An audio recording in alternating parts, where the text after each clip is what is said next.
because we loved him. Because I loved you too, and I didn't want to make our breakup harder for you than it was already. Lizzie pulled her mum into a hug.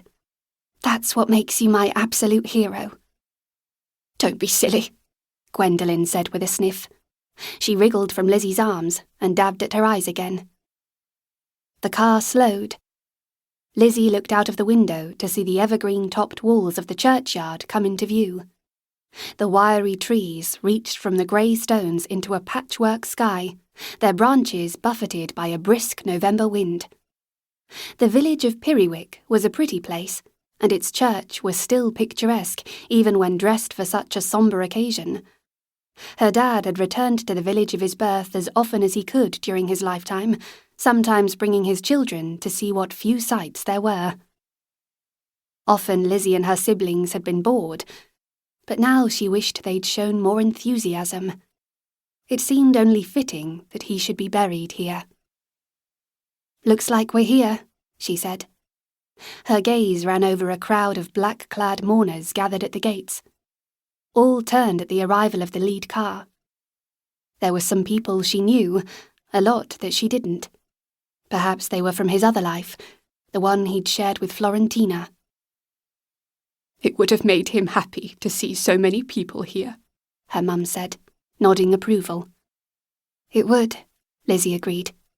He liked a good turnout for any social occasion, even more so when it was in his honour. He went to enough of them.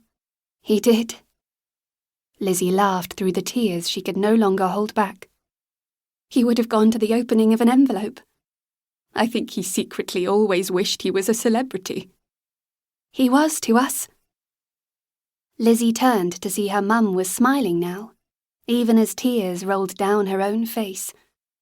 For the briefest moment, they shared the bittersweet memories of a man who had been as remarkable as he was loved, and it was hard to believe that such a larger-than-life character was no longer among them. His death had been so sudden that they'd all struggled to take it in, even now. But then Lizzie dried her eyes and took a deep breath. We'd better go in and get our seats. Behind Florentina, I suppose. It stinks, I know. But hold your head up high and proud. You were his first love, and you had a lot more years with him than she did. Everyone in there knows it. And we had you, and your brother, and your sister, her mum said, stroking Lizzie's face. If nothing else good came from our marriage, there was always you three.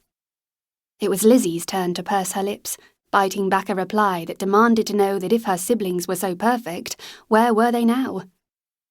Gracie was in another car with her Hooray Henry boyfriend, having dashed up at the last minute because she had a presentation that was apparently more important than her father's funeral, and James had promised to come, but as yet had not reported for duty, which had left Lizzie alone trying to comfort her mum when she was barely coping herself. What loving children indeed. How blessed her parents must have felt with the kids who could barely trouble themselves with a visit once they'd flown the nest. She shook away the bitter thoughts. Now was not the time for them, and they wouldn't help her feel better in the end. James and Gracie had their own lives now, and they were free to make choices that suited them, not their parents, and not her.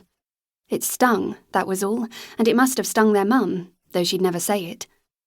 They were her children, and in her eyes they could do no wrong, no matter how anyone else saw it. Lizzie and her mum climbed out of the car, and Lizzie linked arms with her. They walked together, arm in arm, as the path that threaded the churchyard crunched beneath their feet. She glanced back to see another car had just arrived. Her sister, Gracie, got out, and she had her boyfriend, Frank, with her, but also James. Presumably they'd travelled from London together. At least that was something. At least they were here. Lizzie tugged on her mother's arm and gestured that they should wait for a moment. Once Gracie and James had joined them, they turned again, facing the crowd of mourners and the huge church doors. This was it. Showtime, her dad would have said. Chapter 2. It was May Day, a time of new beginnings, of optimism, of celebration.